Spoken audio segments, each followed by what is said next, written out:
All right. Yeah, Just realised I'm on a meeting I shouldn't be on.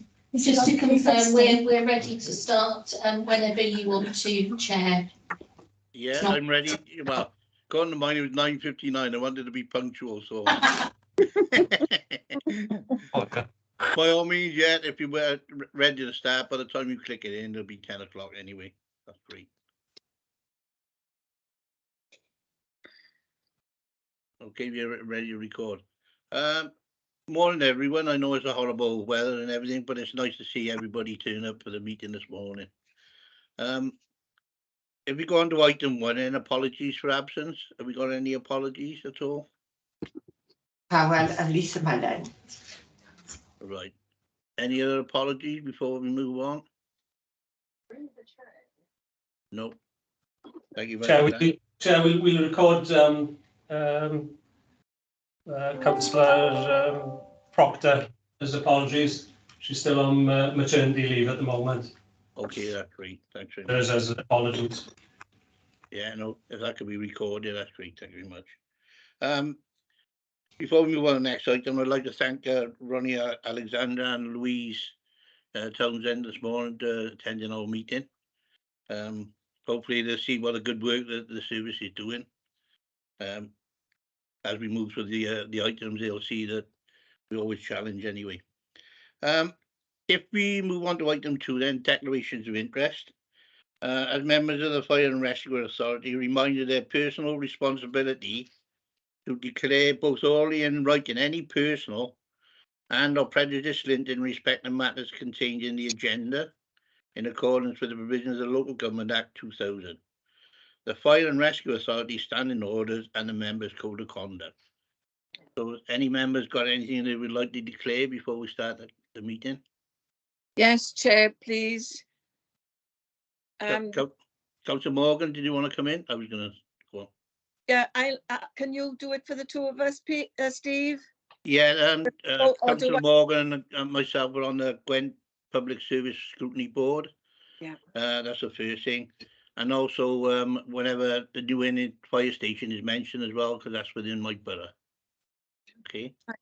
Thank you, Chair. Any other members got anything they would like to declare before we move on to the next item? No, it's gone all quiet, which is, oh, sorry, Councillor Isaac. Yeah, I'm on a PSB board for Merthyr in the Midland Morgan area. Okay, that's great. Thanks very much for that. Moving on to item 3. I've got no chairperson's announcement, so that's quite easy this morning to move us on to item 4.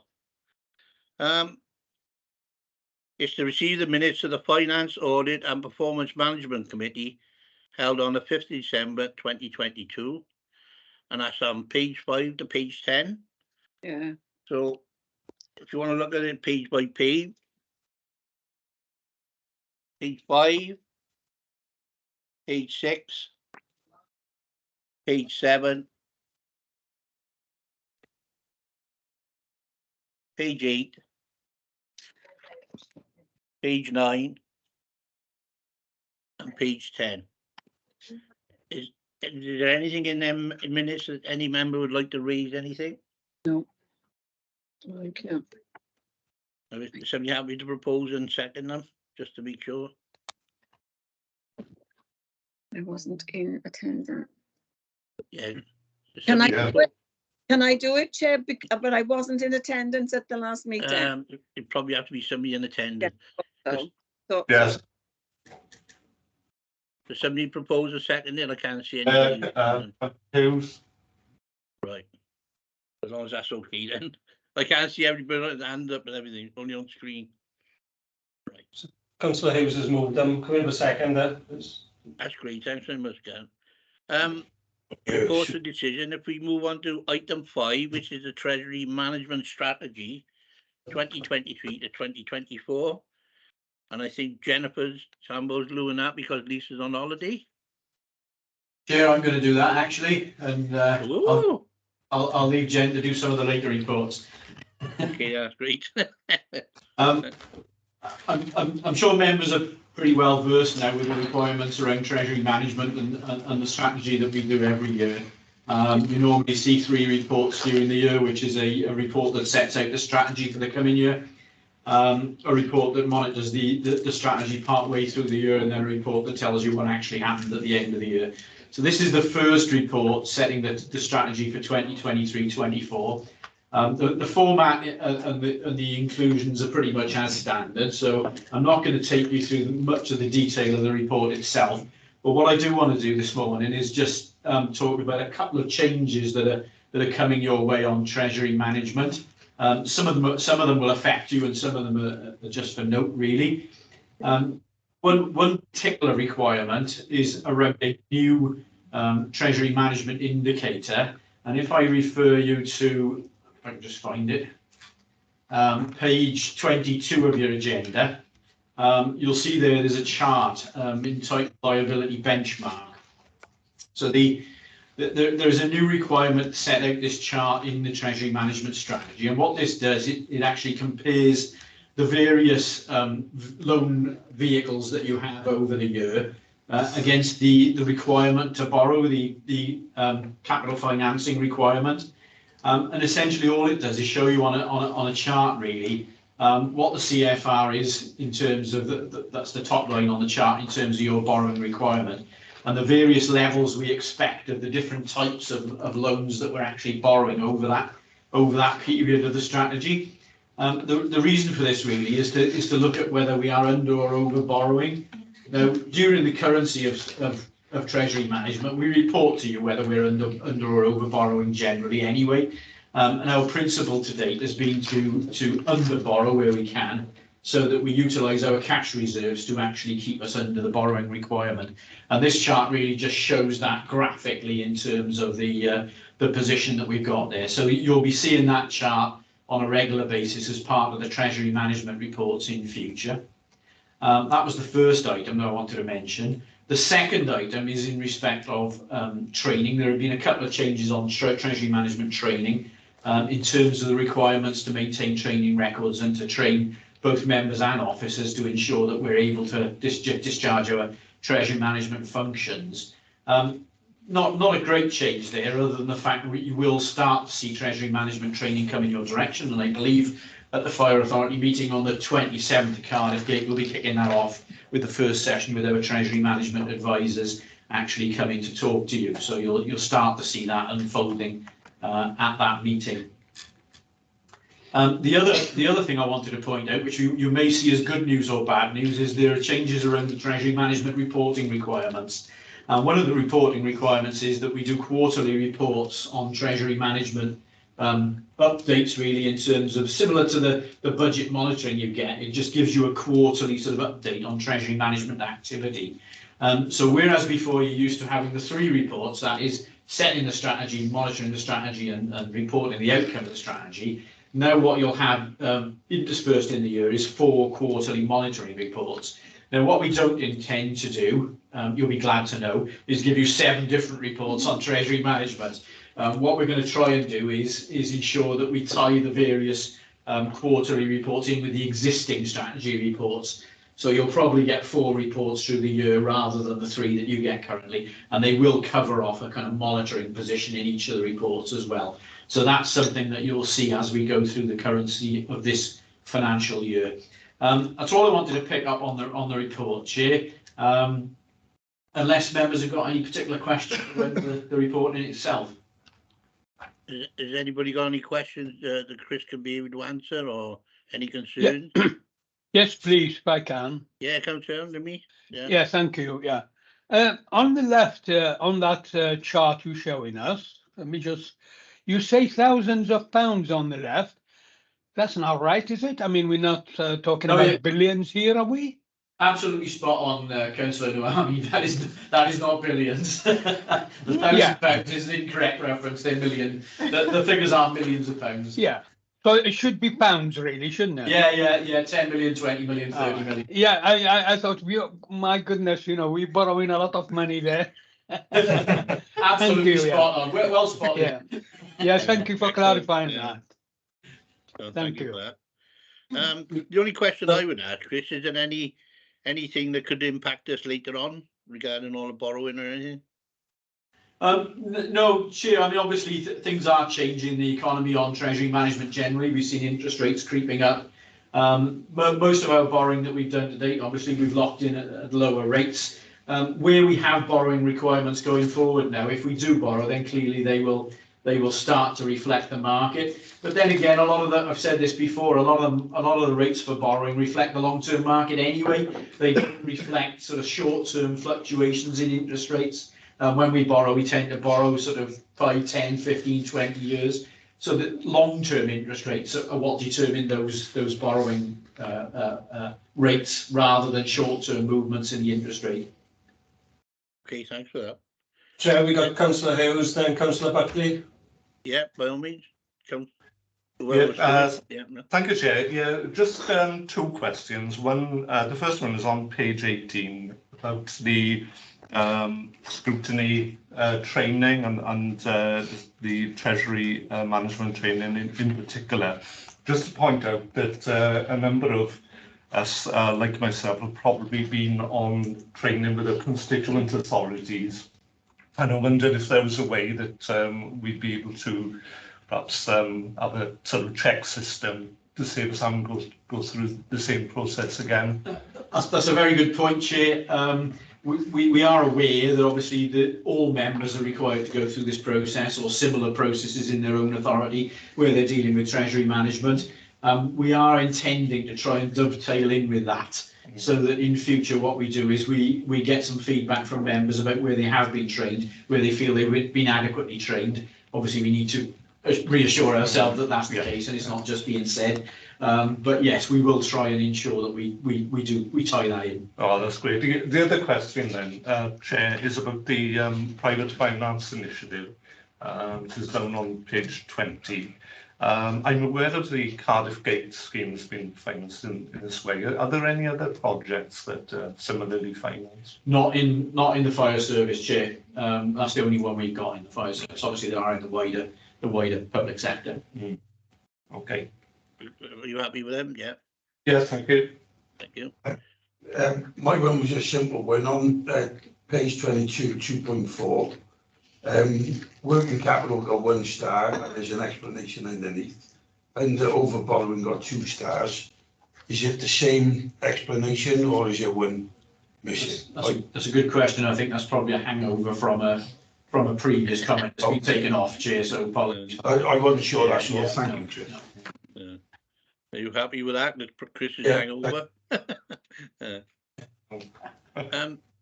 Any other questions that with our report? Because if not, we'll go to the recommendations.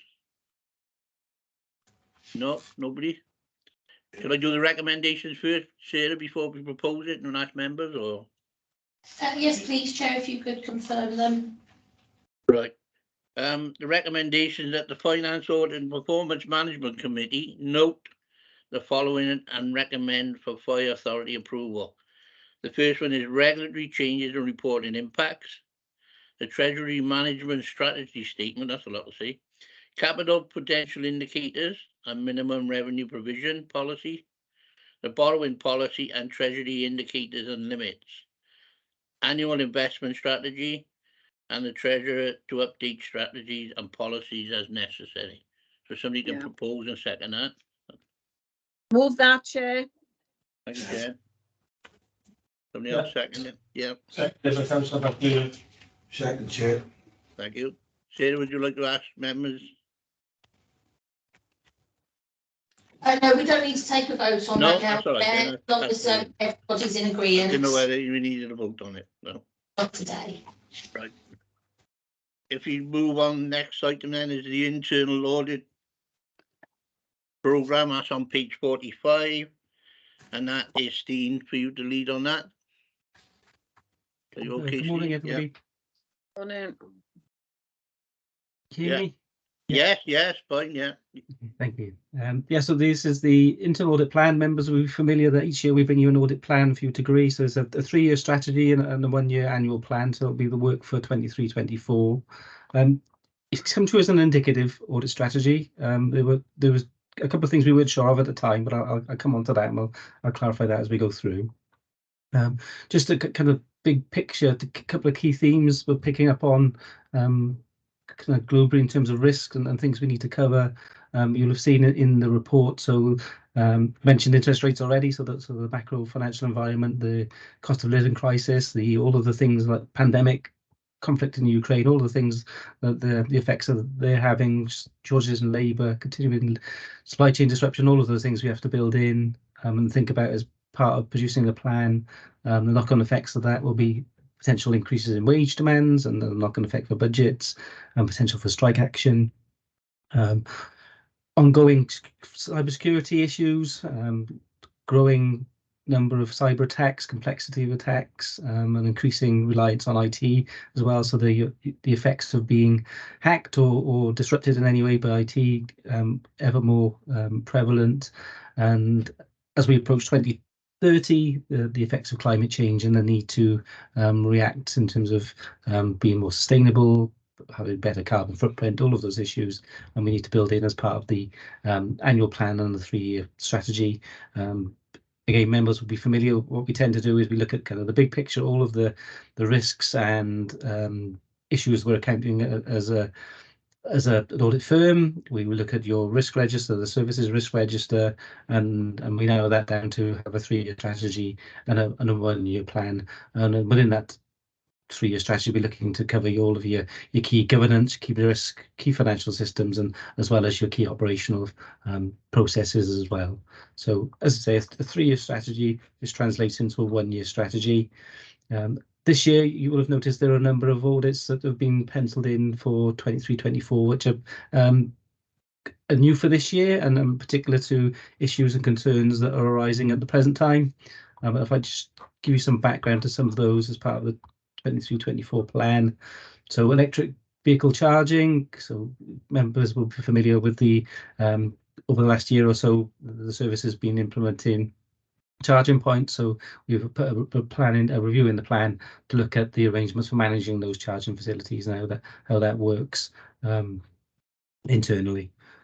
The next one, then we've got assets and mobile phones. The service is having a pending rollout of mobile phones. So we've put in an item this year to look at how issue, control, disposal of the things that are around mobile phones, how all those processes take place. Another new area we've concluded this year is estate strategy, property compliance. Members will be familiar that we always include an item looking at either the strategy, so development of the estate strategy, or implementations, looking at the projects within that strategy and how they're monitored and controlled and delivered internally. But this year we put in an item for property compliance, looking at the key statutory or regulatory requirements around things like electrical safety, gas safety, Legionella, asbestos fire, and lift operations. So all of those key compliance areas, which is a new area for the plan this year.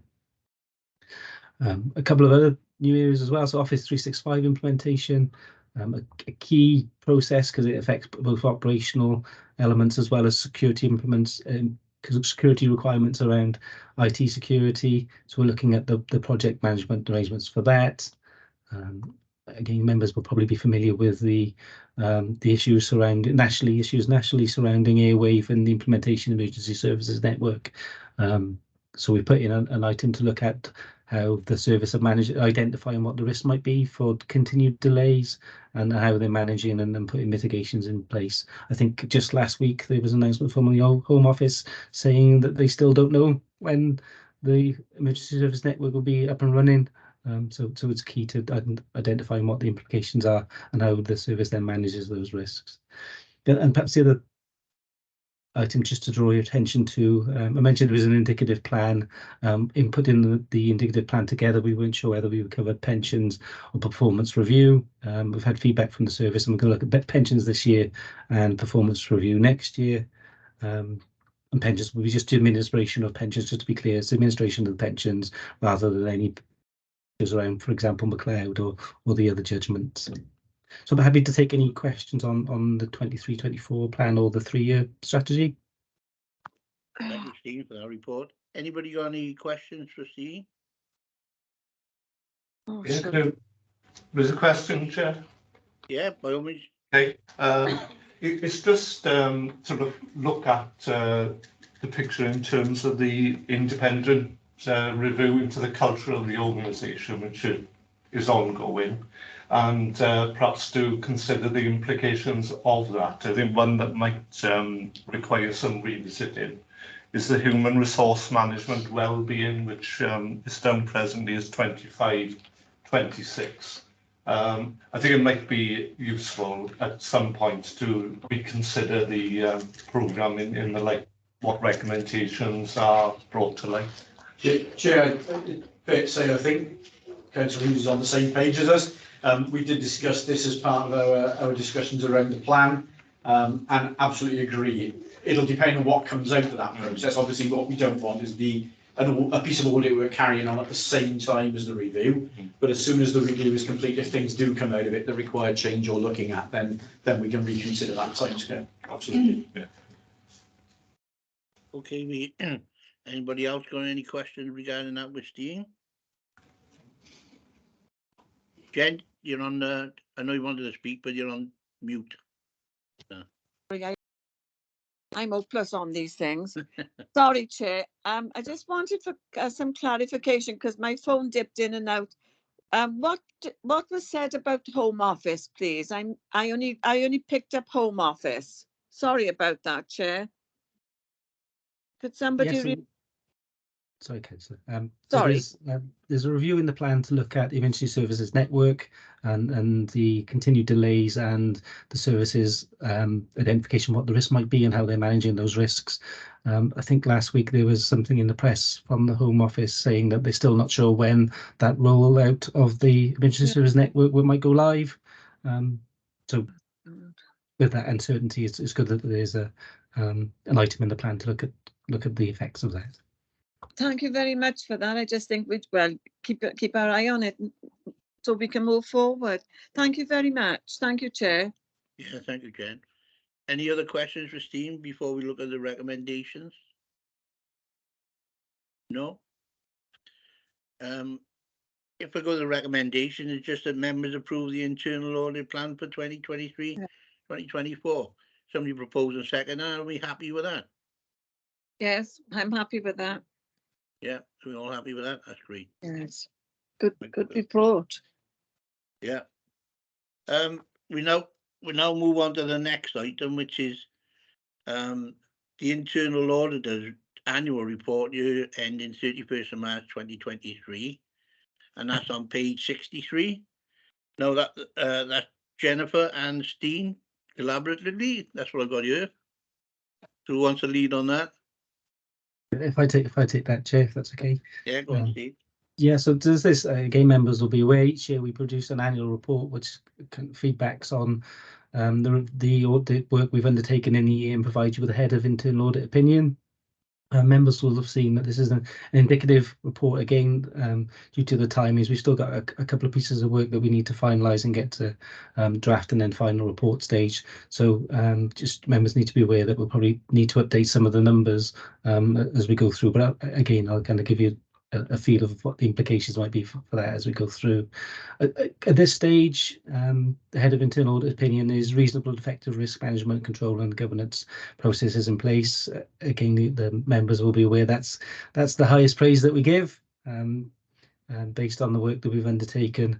And we're often asked why that is the case, why we don't give a kind of a better word than reasonable. And that's because it's a 3-year plan. We can't look at everything in the current year, so we have to give a measured approach in terms of what kind of opinion we're giving. And you will have seen in the annual report that we're not alone in that. So there's the paragraph preceding the head of internal opinion gives you there's a paragraph there that tells you about. So each year every 5 years we have our own internal audit takes place. So we commission somebody to come and look at our processes and procedures and assess us in terms of compliance with professional practice of internal auditing and the public sector internal audit standards. So we commissioned an external consultant to do that. They undertook a external quality assessment, an EQA is what it's called, and they've given us generally conforms which is the highest rating that they give as well. So there's we're not alone in giving couching our praise, if you like. So as I say, reasonable effective assurance, that's based on the level of substantial, reasonable, limited and no assurance audits you've undertaken and we've provided in the year. You'll see on page, I think it's 67, that's page 2 of the report, a similar number of substantial and reasonable assurance audits. I think one thing just to point out, I think in terms of the type of recommendations, there seems to be a higher number of governance framework recommendations than in previous years and what we would usually expect to see. Looking at the detail of the recommendations, a lot of that is policy documents that perhaps haven't been quite up to date when we've undertaken the audit, but you would have seen usually through the reports that all of the recommendations have been accepted in terms of those respect, and there's plans in place to put those policies in place going forward. So it's one thing to point out, and again these numbers will change as we finalise the last couple of reports. The same then for our performance indicators as well. The ones on page 70 of your pack and page 3 of the report will need to be updated to reflect the final audits that come through. So I'm happy to take any questions on the annual report. Any questions for Steen on the annual report? It's nice to have a bit of a glowing reference from you, Steen, especially for the service and for the staff dealing with it. Anybody would like to ask Steen the question? They've all gone quiet, so it must be a very good report, Steen. If not, we move to the recommendation that the members note the work and overall opinion of the internal auditors for the financial year 2022 and 2023. Is it all the members happy with that? Yeah. Yes, happy with that. Good report. Move that, Chair. Thank you. Anybody second it? No? Pretty sure it's right. That's great. Thank you for that. We'll now move on to the next item, which is item 8, the Revenue Monitoring Report 2022 to 23, and that starts on page 73. And I got Jennifer down for that one. Yes, that's right. Thank you, Chair. Yeah. So yeah, this is the third and final revenue monitoring report of this financial year. So the next report that'll come in July will be our revenue outturn report. This report provides an update on the revenue forecast and is compared with the forecast that was brought to the last meeting on the 5th of December. As always, there are a number of appendices to support the report. Appendix 1 shows the original and the revised budget, actuals, a forecast and variance analysis. Appendix 2 outlines the variance reported at each FAPM meeting this year. Appendix 3 contains the reserve statement, which shows the movement during the year and the year-end forecast for our usable reserves. And then we've got appendices 4 and 5, which detail the grant-funded initiatives and the impact that they have on the revenue budget. So overall, we're reporting a decrease in the overall overspend, and that's decreased by 947k, which results in an overall forecast of an overspend of 286k. That decrease is made up of a £1.4 million reduction in non-employee budgets and an additional overspend of 493k in employee budgets. It also contains 49k of grant-funded initiatives that have been picked up by the revenue budget. So starting with the employee costs, there's been an increase to these of 493k, and this is due to the pay award for grey book staff. So in our December report, we were forecasting a 5% pay award, as that's what was on the table at that point. But this includes the 7% pay award, which has since been agreed. There are a number of other non-employee costs that overall net off to a small decrease in the forecast of 88k, and they are detailed in the report. But the largest change is in income, which has increased by 1.4 million. And that's because since we last reported, we were notified that a number of our fire stations were due a refund of non-domestic rates, which was backdated to 2017, and this has led to an additional income of 1.2 million, which obviously wasn't previously forecast because we weren't expecting it. Also, since December, we've secured extra 162k of grant funding, which has also added to that extra income figure. So yeah, overall, the revenue budget is forecast to be overspent by 286k, which will need to be funded from reserves. So yeah, happy to take any questions on that. Any members got any questions for Jennifer? Just to clarify, Chair, the rate rebate monies that Jen mentioned then are one-offs. So that's not a recurrent income. That's a one-off adjustment to the historic rates bills of those properties. Well, I must admit, it's nice to have some money come back in. And the other thing, what I have read in the report, it's nice to have some additional income from our deposits as well, which is anticipated at 22,000. So that's good news for us. Anyway, did you want to come in with a question? Yeah, can I just ask what the secondments, or did you say me then, Chair? Sorry? Sorry? Did you say for my question? No, Councillor Al-Nawami, yes. I do apologise. Yeah, no, Okay. that's right. Yeah. I'll bring you in then. Thank you, Chair. Yeah, I mean, we welcome the reduction in the overspend down to 286k. But what I don't see on that, having the extra or the increased costs of energy sort of fed into these figures yet. I don't see anything there that say, you know, that might have caused, might lead to some overspend, that sort of thing. You know, like premises cost in terms of, you know, electricity, gas, that sort of thing. Yeah, it has been included in the forecast. Any increase in our utilities will have already been picked up in the forecast. But what we can't do at the moment, Councillor Al-Nawami, is to obviously second guess what might happen from here on. I mean, this covers off the current pricing of energy, but okay, yeah, see all the noise in the system about the withdrawal of support and all those sorts of discussions around possible increases in energy costs again. That'll come through in the new year now in terms of what our ongoing bills are.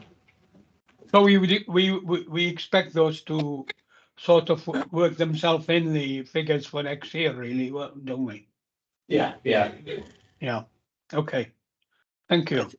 I think unfortunately, Chris, at the moment, it's a lot of unknowns with that, isn't it? So There is, yeah. I mean, so some people are reporting costs sort of gradually drifting back downwards, but I mean, we're at the whim of obviously global influences on that, so we will pick up whatever we pick up in due course. well, that's fine. Did you want to come in with your question, Owen? No. Yeah. I just wonder what the secondments were on the income.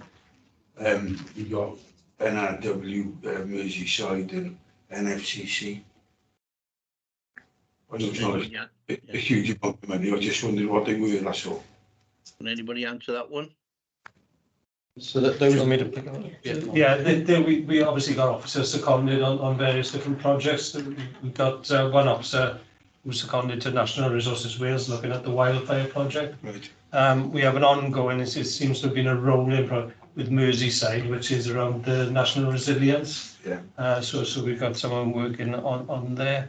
And the NFCC, we've got one of the community safety team is working as the national coordinator for volunteers. Oh, they've taken up a role with the NFCC to coordinate that on a national scale. Oh, so what we do there is we continue to keep them on our payroll, but obviously they reimburse the cost of us. Thank you. That's great, thanks for that. Any other questions that need to be asked before we go to the recommendations? No? Well, the recommendations that the Finance Audit and Performance Management Committee note and agree the report content. Somebody happy to propose a second there, and we all happy with it? Yeah, I vote, Chair. Yeah. That's great, thanks very much. Right. We're now on to item 9, which is the capital monitoring report. That's 2022 to 2023. And that's Jennifer again, but look at it, poor girl. Thanks, Chair. Yeah, as with the revenue monitoring report, this is the third and final capital monitoring. The next report in July will be the capital outturn report. There are two appendices supporting the report. Appendix 1, which shows the total budget for the year, slippage brought forward from last year, which is set against a forecast outturn position, budget overspend and slippage into next year. And Appendix 2, which details the grant funded initiatives which are included in the capital report. Overall, we're reporting a forecast spend of 9.5 million and slippage into next year of 4.9 million, which overall creates an overspend of 2.4 million, although some of this will be grant funded. So starting with property, our forecast year is decreased by 167k, and this is largely due to two schemes. One being the Encore Station project. This forecast is decreased by 300k since we last reported, although work is now underway at Ponticama, which is going to become our blueprint station. And since last reporting, we've also secured a grant of 15k, which was to fund design costs for sustainable options. And going forward, we'd look to see what other grants are available throughout the project. So that 300k has slipped into next year, where the project will continue. And there's also a new area of spend, equality and diversity, which has been accelerated forward from next year's capital programme. And work on this has commenced at growth and should be completed before the end of March, and then further sites will be completed next financial year. Vehicle replacement programme seen a decrease in forecast of 907k, and this is largely due to a timing of delivery. And we've got the water ladders and the recovery truck, which we were forecasting to receive before the end of March, although these have slipped into next year, so that budget has slipped into next year. But this is offset by an order of our 7 electric vans, which we were reporting to not be delivered until April, but these have become available in March, so we'll get these before year end, so that forecast has increased. Operational equipment, there's an overall increase here of 311k, and this was due to the RTC cutting and rescue tender equipment project, and the vehicle chargers weren't included in the initial quote, and there's also been some supply chain issues which has increased the costs overall. And then finally, the ICT equipment, we were at 101k decrease to the forecast here since we last reported. These are largely due to the core switch replacement programme, which has been delayed due to supply chain issues. So this budget, which was 122k remaining, has slipped into the next financial year. And there's also another new area of spend since our December report, which was for the command video wall at Cardiff Gate. This was unplanned, but the command video wall failed and needed replacing urgently, so that's now been picked up in this year's budget. So overall, we're reporting an overspend of 2.4 million, although this is offset by 1.5 million pounds worth of government grant funding, as well as 28k of underspends from certain areas. So you're happy to take any questions? Anybody got any questions? Anybody in HQ? Yeah, well, yeah. Do you want to crack on? Yeah. Me, Chair? Yeah, by all means. Sorry. Yeah. Can you explain what the equality and diversity worker growth is? Yeah, that's tackling equality and diversity issues, mainly around the toilet facilities and dormitories, and there were a number of surveys done on sites, and the priority has come from those surveys, and those sites will be addressed throughout next year. Yeah, what we look at to do is create individual dormitories on all those stations. Obviously, where we've had major refurbishment works done, we've gone from the old shared dormitory system into individual dorms. But a lot of our older building stock, obviously, where major refurbs haven't taken place yet, still they've got the shared dorms. So obviously to address that, and you know, with more and more female firefighters coming on as part of the recruitment drive, and you know, we're increasing the numbers each year. So we have to have, you know, a better system right across the building stock, really. So, and on the RTC cutting stuff, that £376,000 for the charges, if that had been on the initial quote, would that have affected them getting the contract? I'm not entirely sure. 2.3.2. I'm looking at it. It's a third of £1 million.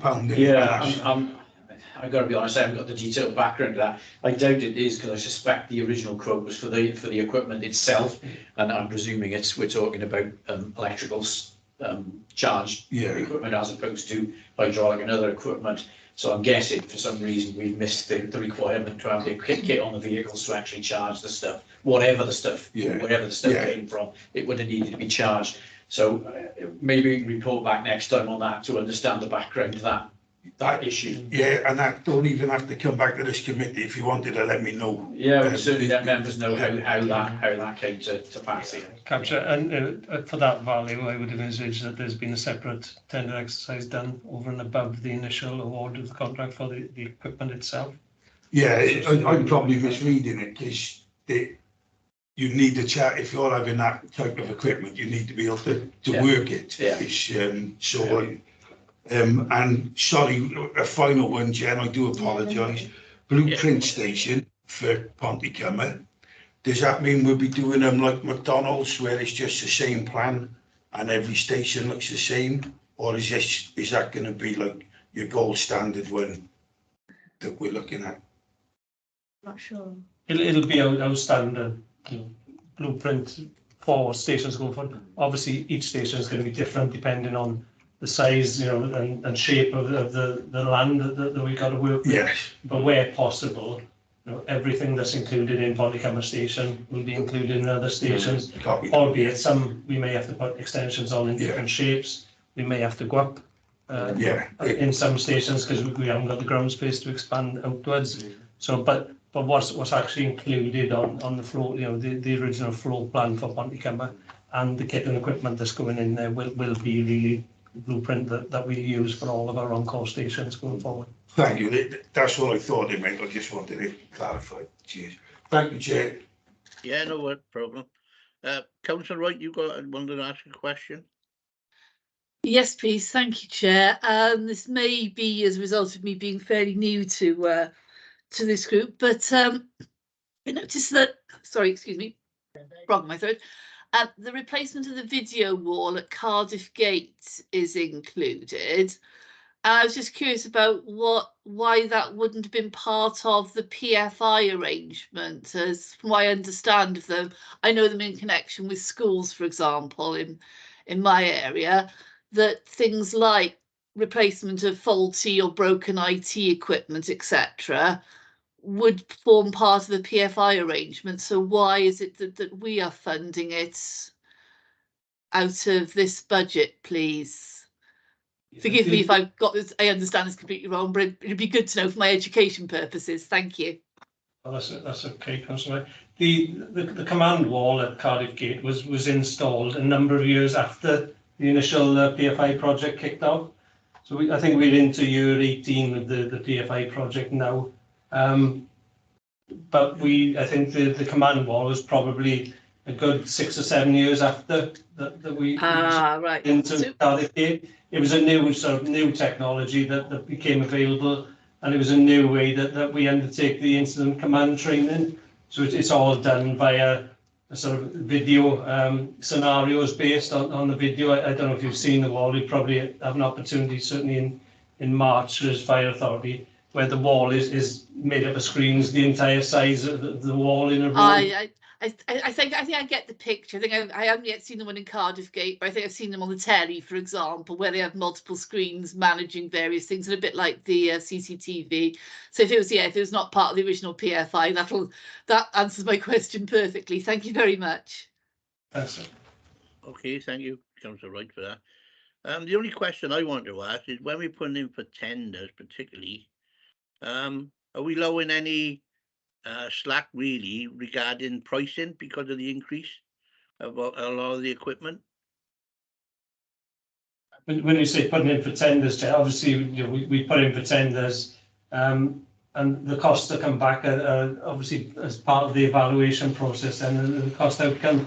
Do you mean we put in slack into the budgets that we put in before we put just allow a bit of tolerance. Yeah, I suppose it's using historical knowledge. It's using a bit of knowledge around the suppliers and knowledge around the markets that are out there, depending on what we'll build in as sort of, I wouldn't say slack, but flexibility into the budget. So knowing that prices may be higher than what we would have originally put in for budgets in previous years.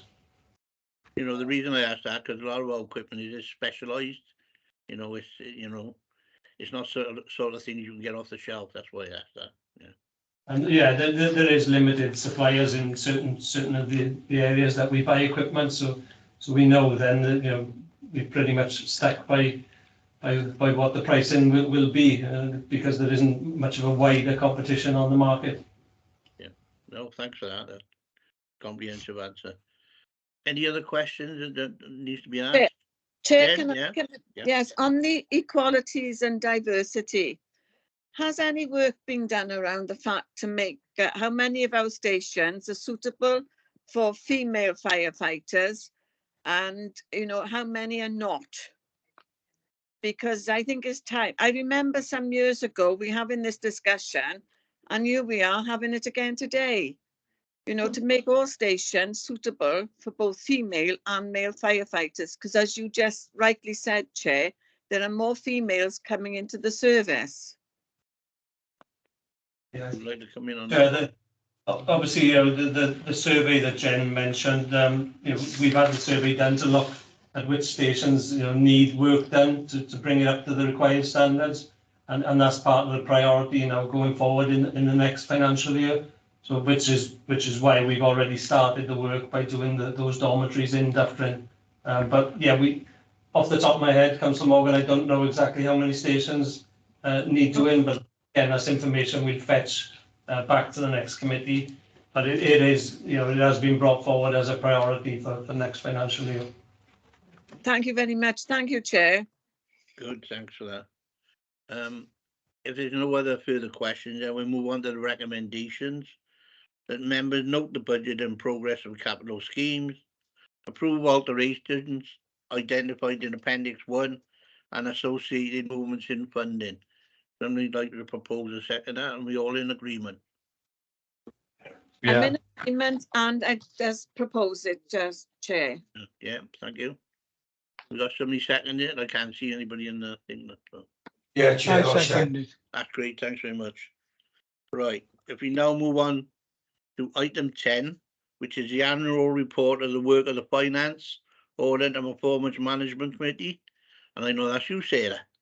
Yes, thank you, Chair. So this is the annual report that I bring to the committee. It's slightly shorter this year because we've disconnected the scrutiny group from the FAPM committee this year. So previous iterations of this report had as an annex their annual work of the scrutiny group. So now that you've disconnected from the scrutiny group, this report is reported to the Fire Authority on an annual basis and shows all the statement work and good governance that the FAPM committee provide for the authority. If we move to Appendix 1, it's set out in a number of sections. It identifies the purpose of the committee. It then goes through in detail all the financial scrutiny that the committee applies during the year and continues to do in today's agenda as well. We then move on to the policy, audit or development, which is section 3 of that appendix, and that looks at the internal and external audit work that you review throughout the municipal year, and also the performance management work that you review and scrutinise. And then section 4 of that paper then goes on to the additional areas of work undertaken, which is pretty much today's agenda. So I don't have to go through that in any detail for you members. This is the opportunity now for members to advise of any changes that they would like made to this annual report. So I'll pause there for questions before we go to the recommendations. Thank you, Sarah, for that report. Anybody got any questions they'd like to ask Sarah? I think your report is pretty clear and concise, to be honest. Thank you. And thanks for that, yeah. So everybody's happy with the report and we go on to the recommendations? Yeah. The recommendation that members consider the report and make any necessary amendments to its content prior to reporting the Fire and Rescue Authority as a summary of the workload carried out by Finance, Audit and Performance Management Committee during the municipal year. Along with that one, and we're all happy with that, are we? Great, thanks very much. You are saying you got off easy with that one. Thank you.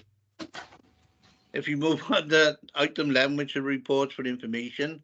Item 11 is a health check of priority actions and quarterly fee progress against the statutory performance indicators.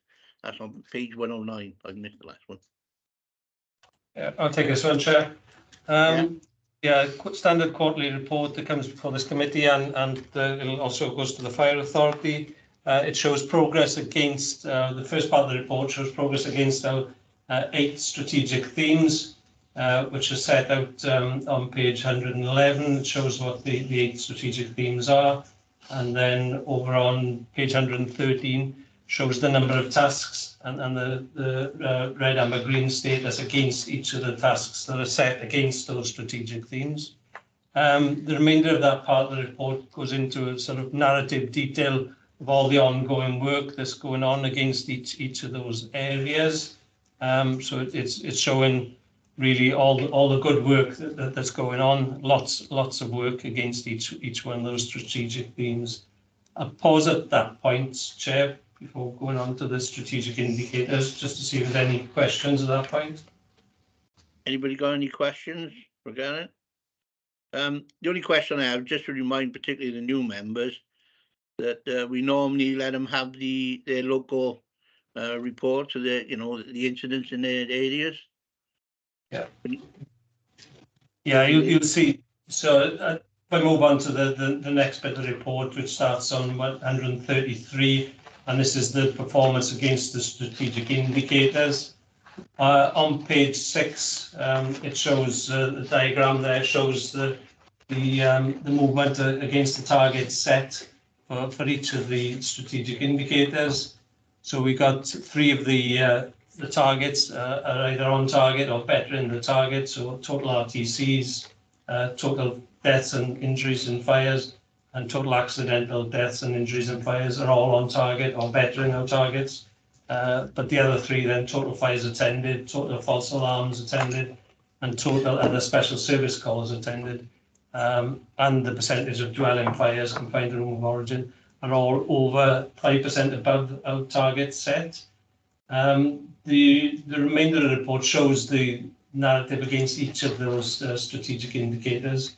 Unfortunately, Dewi is normally here to give much more detail into the operational performance against these, but Dewi's on leave today, so I'll try and. So we got John Trahan's just joining the room. So if any members have got any specific questions around the operational performance against those strategic indicators, either myself or John will try and happily take those questions. So, all in all. At the end, Chair, where you mentioned about the individual reports, when we get to page 141, it does show the reports for each of the local authority areas, the number of incidents against all the incident categories. but each member does get a far more detailed breakdown report against the local ward area as well. But if there's any additional information members want around the locality, by all means ask. So I'll open it up to any questions. Anybody got any questions you would like to ask? Councillor Wright?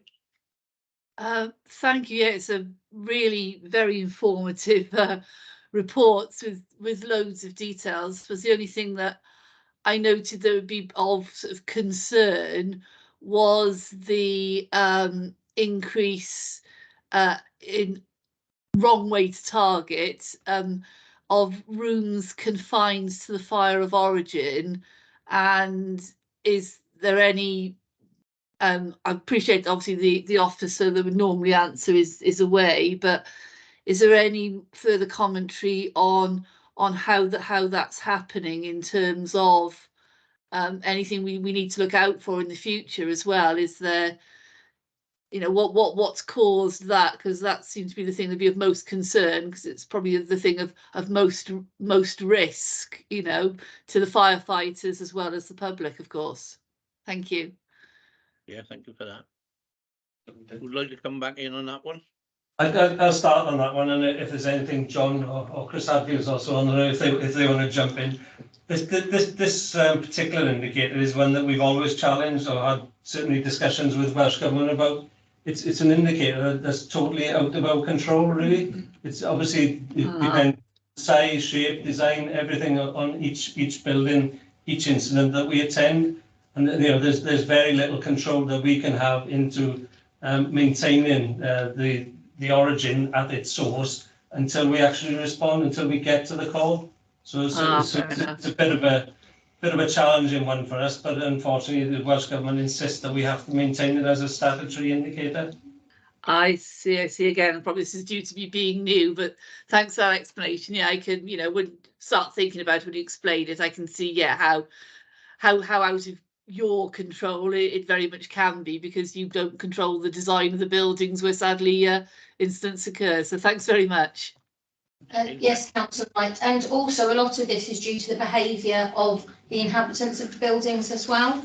Yeah. So one of the things that we try to do is to educate the community on having an escape plan of the home, and also to advise people to make sure they keep all their doors shut within property at night, to buy them more time should there be an incident, and also to confine the fire should one occur. So we do quite a lot of work engaging with the community. I know our crews, when they go out and they do their talks to schools, influence the children, and I actually remember my son coming back from the chat that the community safety chat that he had at school, and re-educating me in our household. So we do a lot of the education and prevention work that we can, but a lot of it is around the design and the behaviour of the people within the buildings. Of course, yeah, and thanks for reminding me to make sure all my doors are shut at night as well. Thank you. Thank you, Councillor Wright. Councillor Isaac, you'd like to ask a question? Yes, thank you. Part of it was taken up by the last explanation, but also wondering, is there any way of monitoring activity? I can't see my screen for activity at the moment, caused by the industrial action or the other emergency service. As I know, Scuttlebutt has told me that crews are arriving on scenes of RTAs and taking a longer time there because the other services can't arrive because of the wait at hospitals, etc. Do you want me to have a go at that?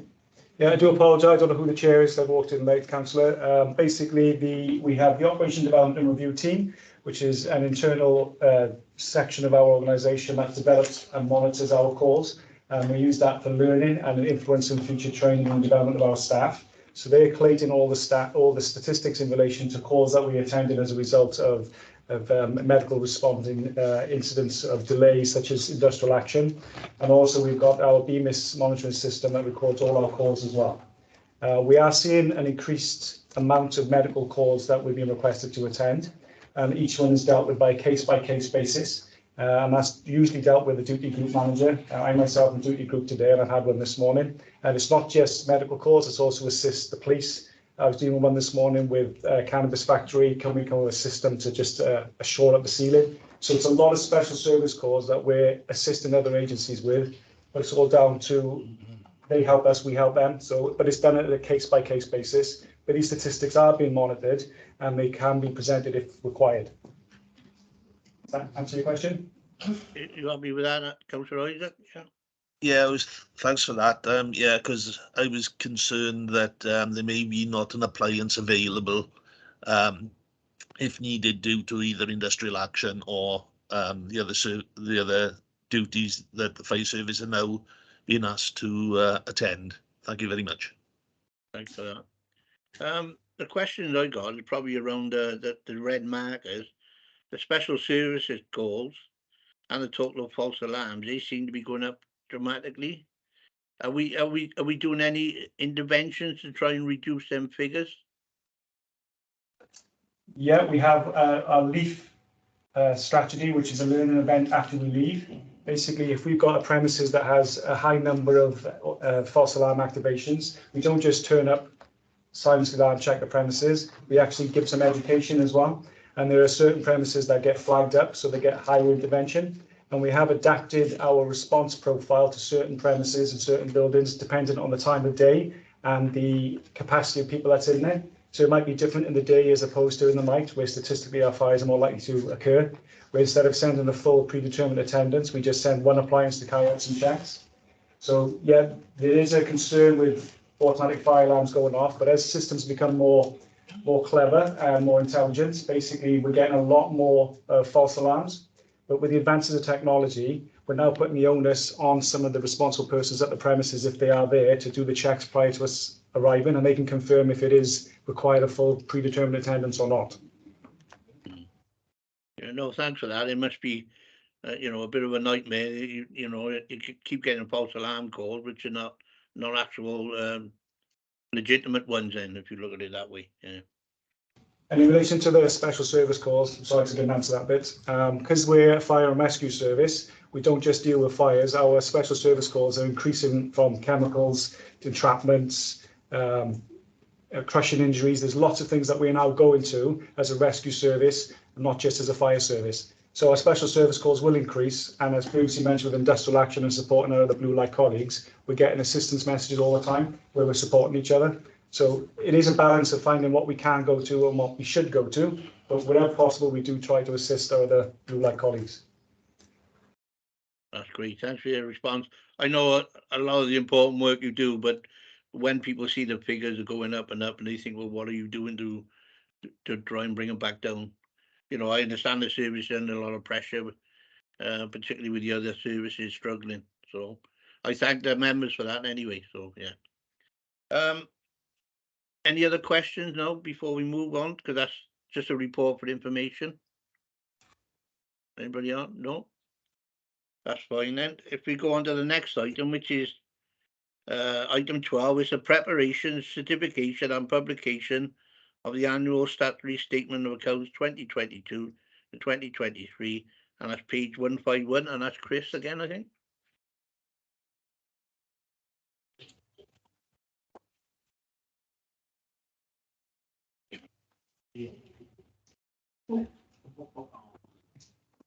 You can't quiet because you're trying to get up on his screen. Yeah, no, sorry, I moved off the agenda to look for something else. So, 151. 151. He's there. Sorry, Chair. No, I did. I guess. Yeah, this report is regarding the audit of accounts for the coming financial audit that the Audit Wales will be undertaking. We thought we would get this report to you at an early stage in the process, because there are some changes which are going to be required to our timescales and processes as a result of discussions we've had with Audit Wales. The first thing to say is none of this is down to the actions or omissions of the Fire Authority itself. This is about the actual audit process, Audit Wales resources, and some changes that have happened around the way in which the audit is going to be conducted. So there's a number of impacts on us. The first is timescales.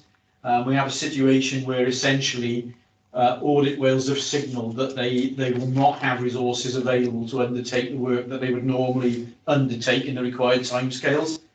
This is largely a knock-on from the impact of last year's processes, particularly with the local authority sector, but also other organisations such as health as well.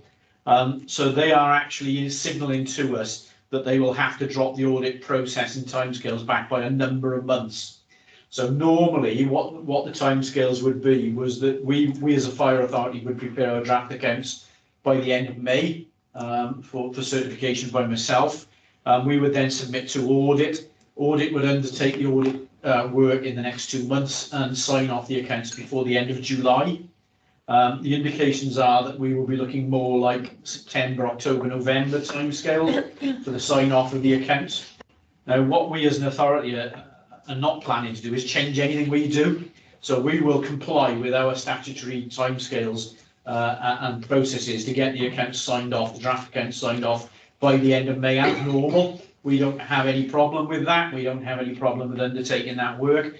But it will, however, mean that those accounts are sat unaudited for a number of months, which represents a risk to us in the sense that we won't know whether or not there's anything fundamental that they've picked up or flag as risks to us. And we don't anticipate that being a financial risk to us because we'll get our accounts pretty much spot on anyway, but that does represent a risk. So what we will need to do as a result of that, there are several statutory processes we will need to go through as an authority of publicising the fact that we will not meet the statutory timescales for the audit of accounts, even though it's not our fault. We will still need to go through those processes to flag formally that that is not going to happen in timescales. So that's the sort of fundamental impact in terms of our processes. The other thing is worth saying though is that we've also had a discussion with Audit Wales around the cost of our audit. The indication is that our fees are going to go up. Now, you probably turn around and say, well, with the state of inflation in the economy at the moment and pay and other things, you'd expect an increase in the audit fees. Everybody's costs are going up, and I think that's fully accepted. However, as a result of a change to the audit methodology in relation to a new accounting standard that's come up, there's going to be a change of emphasis in the way that the Audit Wales approach risk and risk in the accounts and the audit work they do. And as a result of that, what they are indicating is that they will need to shift the emphasis away from more kind of traditional junior and middle ranking auditors to having more senior auditors looking at those risk issues. And as a result of that, the mix of staff is likely to change across these audits, and therefore the costs will generally rise as a result. And the indications are that there might be a 10% increase in audit fees simply arising from that change of emphasis in terms of risk management and seniority of income. And again, there's very little we can do about this as a service. It's not specific to South Wales Fire Authority. It's not specific to the fire sector. It's across all audited bodies. So we will see this increase. And of course, this again is part of the issue with Audit Wales resourcing the jobs, because if they need more senior input, they haven't traditionally got more bodies to do that work. So they will need to try and sort out that process in themselves. So I suppose there's not much good news in that report, but I thought it worthwhile just flagging that to the committee early so that you're aware that this is coming. This is not sprung on you in a few months' time when you're expecting the accounts to be audited and signed off. And that's all I'm going to say, Chair. Any questions for Chris? I got one, but yeah, go on. Yeah, if I could ask Chris a question. It's just what happens in the interim, Chris, as draft accounts? Would they still be available to members of the public, and how would we ensure that the status of the accounts is emphasised so that people correctly understand the situation that we're in? Absolutely, they will. So we will publish the draft accounts. We will obviously bring forward the outturn reports to yourselves as an FAPM, and we will make draft accounts available at that time. And indeed, I signed that draft copy to sort of say that I'm happy that it represents our financial position. That can be made available to whoever should want it. Part of the reporting process around the statutory rules are to say why we haven't signed off the accounts in the timescale. So we will be making it absolutely clear that they haven't been signed off and the reasons why they haven't been signed off as part of our reporting procedures. But, okay. Okay, anybody else got any questions before I come in? Yeah, mine's more of an observation as usual. They're moving the goalpost. They're altering the way they deal with it, and yet it's costing us more. This is why it concerns me every time. If they want to change things and alter things, it always comes at a cost. It all goes up, never comes down. Yeah, Chair.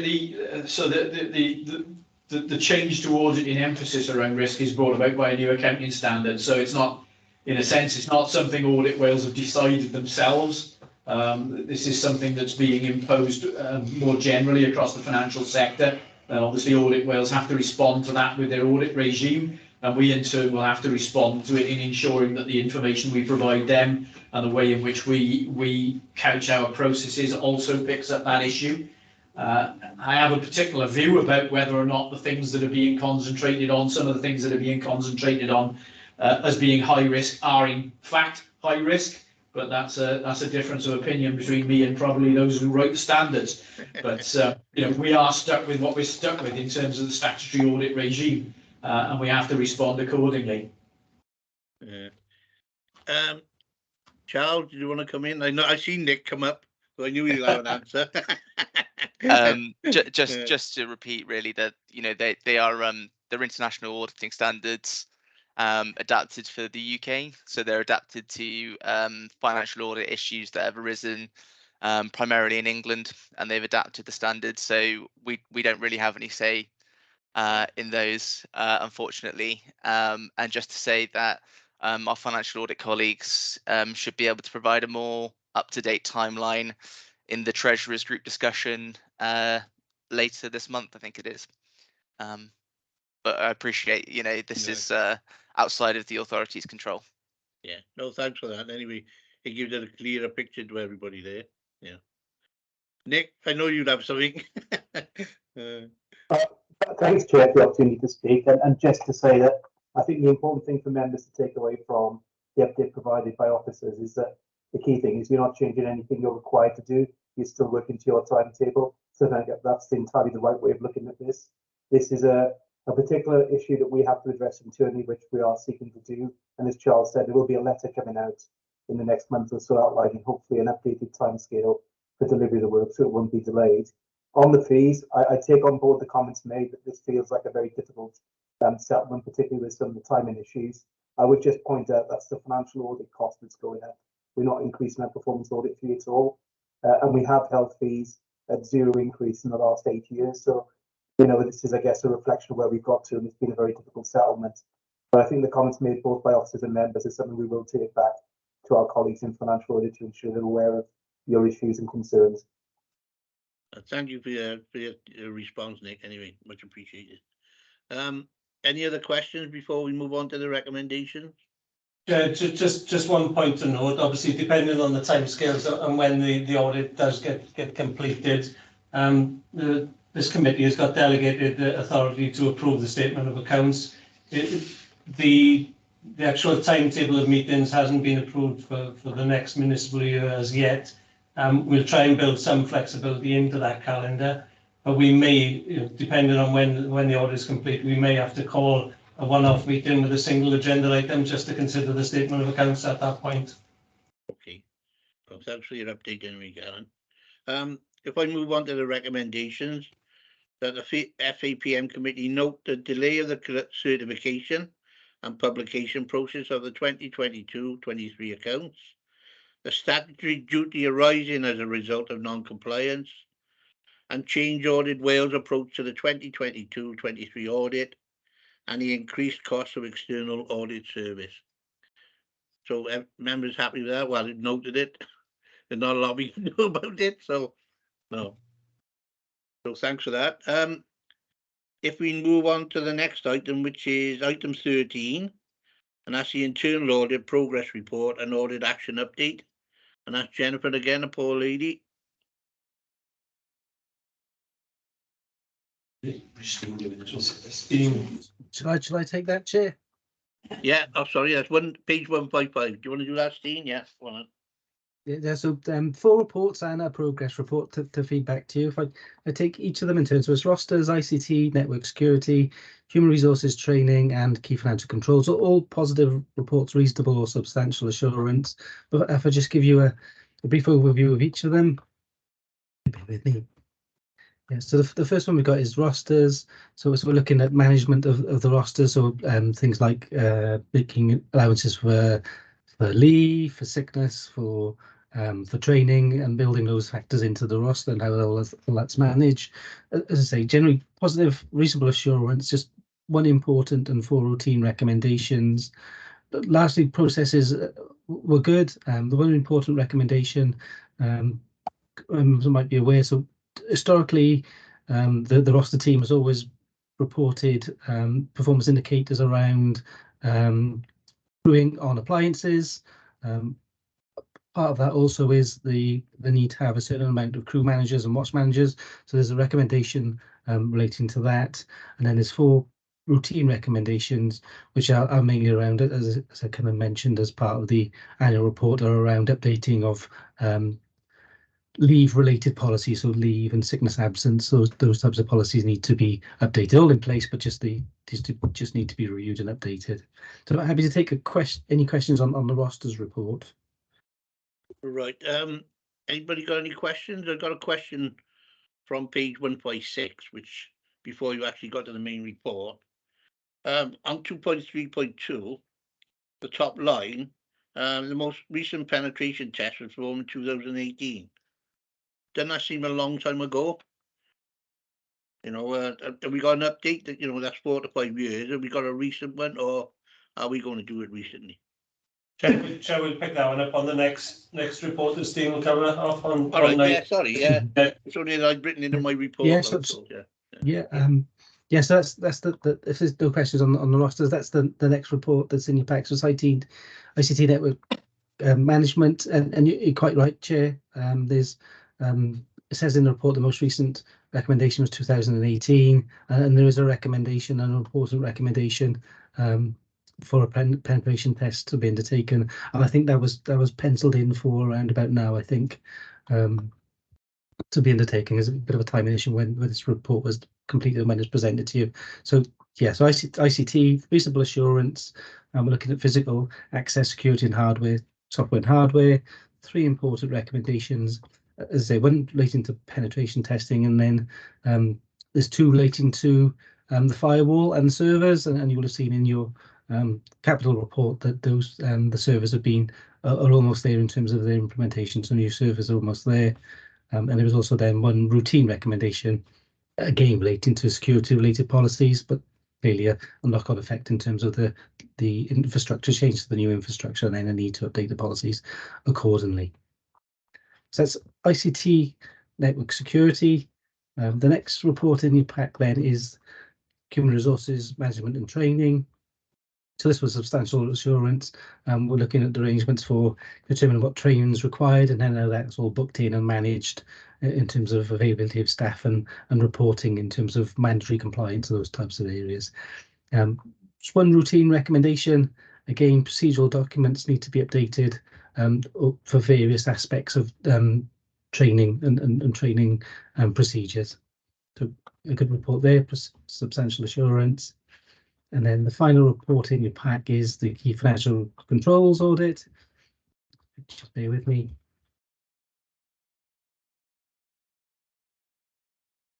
So a reasonable assurance assessment, just 1 important recommendation, and that's relating to the financial procedurals. So financial procedurals have needed to be updated for some time. So we've reiterated that recommendation. I think it was one that was brought forward from last year. So we've reiterated that recommendation, and then all things being equal, that should move up to a substantial assurance in future years when we undertake that audit. So I'm happy to take any questions on key financials or any of the reports that are in your pack. Anybody got any questions for Steve? No, get off lightly again, but look, Steve. Thank you, Chair. And I think there's just the last one then is the progress report. For those members that are new, so it's called the Summary Internal Controls Assurance Report, which is a long-winded way of saying it's a progress report. Just a couple of things just to note. I think there are 4 audits that are outstanding in terms of reports, which I mentioned as part of the annual report, which we'll be looking to bring to the service in the next few weeks. Just some briefing notes. We produced briefing notes for all our clients on sector issues, particular risks, or anything of concern. There's been one briefing note since the last audit committee, last FAPM committee, which relates to Martin's Law, so the need to ensure proper arrangements in place for security. So Martin's Law is something that was brought in on the back of the Manchester bombing, so not directly affects organisations that host events, but also as it clearly has a knock-on effect in terms of the fire service in supporting those events. The other things just to bring your attention to are the fraud alerts. So as always, invoice fraud is prevalent. This particular iteration is someone will send you an invoice saying that you bought particular office supplies, and then they're quite clever in that they change the name, so it might be office supplies one week and it'll be something that's similar the next week, so supplies of office equipment the next week, so they change the names, but as a fraudulent invoice, is clear to the need to be making sure the approval and goods receipting of those types of invoices are nailed down, so you're not paying for things that you've not received. Security camera risk, then the fraud alert is relating to the issues around the Chinese CCTV cameras and the feeds that are going to the cloud. My understanding is that if you have a closed circuit system, then that's okay because it doesn't go anywhere, the information and the feed. But if it's going to the cloud, there's more risks in that respect. And then particularly within the NHS, there's been a spate of people entering premises and taking equipment and different things, pretending to be members of staff with IDs that look like they're appropriate, but perhaps not. So there's a need there for receptions and people on front desk to make sure that they ask for people's ID and make sure that they're appropriate to enter the building. So again, happy to take any questions on the progress report. Anybody got any questions for Steve? No, you got away with that one, Steve. Thank you. So the recommendations, if everybody's happy, that members are asked to note the internal audit recommendations and work completed to date on the internal annual plan 2022-2023. Are we all happy with that? Great, thanks for that, Steve. It's a good report. If we move on to the next item, which is Department Risk Register report, and that's Sarah's.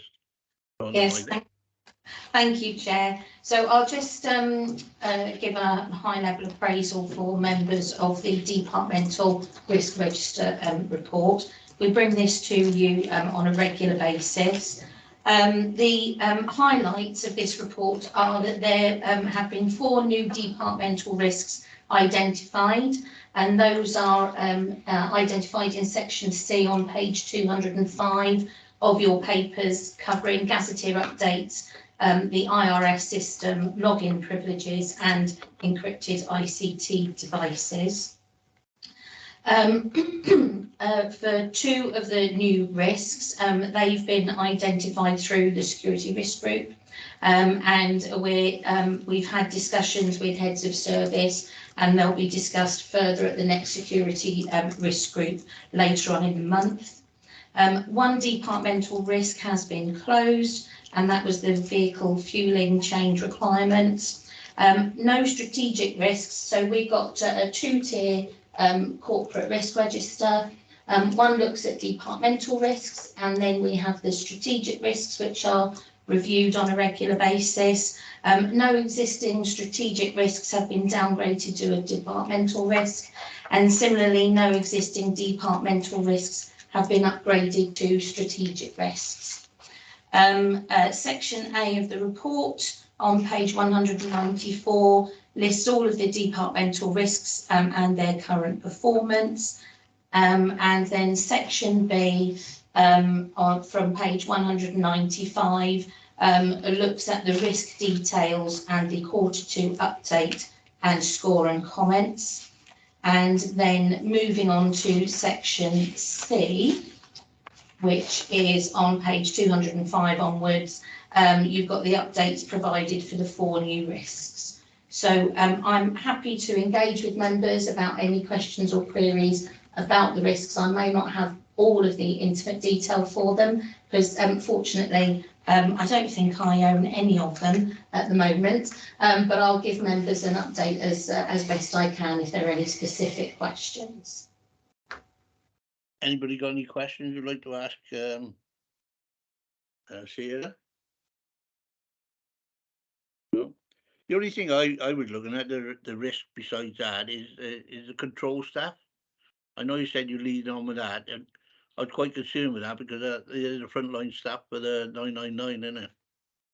Yes, so the control staffing risk has been on the departmental register for quite a significant period now, and for members' assurance, at our last strategic planning day, where all members of the executive leadership team, heads of service who create the senior management team of the organisation, we had quite a significant discussion around this particular risk. The view is that that risk is going to be reviewed now because there have been a number of specific actions addressed within the joint fire control environment to review some of the issues that were in there. There's been a review of working arrangements within control, and the belief is that that risk can be reviewed and rescored now. Right, thanks for that. Yeah, it's just a bit of a concern because it was in the red and it flagged up, you know. So yeah, thanks for your answer anyway, Sarah. Councillor Isaac, you want to ask a question? Yeah, thanks. It's regarding partly the fact that you said there's a new policy coming in with mobile phones, etc. And in one of the risks, it says about members of staff taking IT equipment abroad and losing it to customs. When I switch screens, I can't read it exactly. What staff would be taking equipment abroad, and would it be these phones included as well? Yes, thank you, Councillor Isaac. That particular risk was raised because when you take mobile devices or laptops into certain countries, if they are encrypted, they can be confiscated. Officers don't generally take their laptop on holiday with them, or I hope that they don't, because we are meant to be having a break when we go on holiday, but more often than not, officers do take their mobile phone with them when they go abroad. However, we've taken a view on that risk, and it's important for us to raise the risks and identify them and discuss what the implications are. But I think when it comes to the next review, that's a risk that we as an organisation are willing to tolerate. It's a very limited number of countries that do, if they identify encrypted devices, confiscate them. So we believe that that's a tolerable risk for us as an organisation. Yeah, thank you. I was just interested. I didn't expect the officers to take their laptops abroad. I thought they would have known better because most companies tell the staff not to take their laptops abroad for that reason. But yeah, thanks. You've answered the question. Thank you. That raised a question for me. Is it probably for when they go onto emergencies abroad, you know, whether it be earthquakes and all, the staff would take their equipment anyway, would they? Yes, staff would take limited equipment with them when they're responding in, for example, the USAR capacity, but that would be identified and managed appropriately in that occasion. This risk was more around vacation travel rather than operational travel. Yeah, no, thanks for that, Sarah. Any other questions for Sarah? I know she likes all these questions. No, if we can note the department risk register report for 2022-23 quarter two. Everyone happy with that? Yeah, great, thanks very much. We then move on to item 15, which is register of gifts and hospitality 2022. That's page 207. Thank you, Chair. I'll take that one for you. Ken. So on an annual basis, we report the Register of Gifts and Hospitality, which have been offered to the service over the financial year. Members will note that at Appendix 1, page 211, we've got this year's list of hospitality and gifts that have that have been offered and whether they've been accepted or declined. The current register, you'll notice that one of the entries has been redacted for GDPR purposes, and that's due to the fact that permission to accept the gift was declined after a retrospective application via the M10 form, and the gift had been accepted by the individual and appropriate management action was carried out in that case. So this is just to show due proprietary that we as an organisation identify the gifts and hospitality that are offered to us, we declare it and it's there for members to scrutinise. I'm happy to take any questions. Thanks for that, Sarah. Anybody got any questions for Sarah on that item? No? Thank you very much, Ed. That's a nice easy one. That's for members to note of all the, the gifts and hospitality 2022. So thanks for that. We move on to the next item then, which is the forward work programme for Finance Audit and Performance Management Committee 2022-2023. That's page 213. Is that yours, Karen? Yeah, there's the forward work programme is as laid out, and this just shows all the items that are on the agenda for today's meeting. Obviously, this concludes the business for this committee for this municipal year. So, just like to thank all members for their contribution, and obviously the calendar for meetings will be considered at the Fire Authority at the end of March, and that'll set out all the committee dates for the municipal year the following next year. But the next meeting of this committee now won't be until July 2023. So thank all members, and hopefully we'll see you all back following at the AGM, and then for next year's committee as well. Not over yet. Item 17, to consider any items of the business of the chair deems urgent, part 102-219. I haven't got to. I'd just like to thank everybody who's contributed on the FAPM committee. We've challenged, we've looked at everything. There's been, a lot of questions, which is perfect. This is what we need to prove that we are challenging the service. So I'd like to thank everybody who's contributed. So if I can say, can we stop the recording? That's the end of this part of the meeting. Yeah, before you go into, before we actually stop, if you can just read out the paragraph on page 2. Oh, right, you want me to read that before you shut off? All right, sorry, yeah. Item 18, exclusion of the press and public information included in the following item is not for publication by virtue of paragraphs 12 and 13 of Part 4 of Schedule 12A, Local Government Act 1972. So if we can please turn the recording off.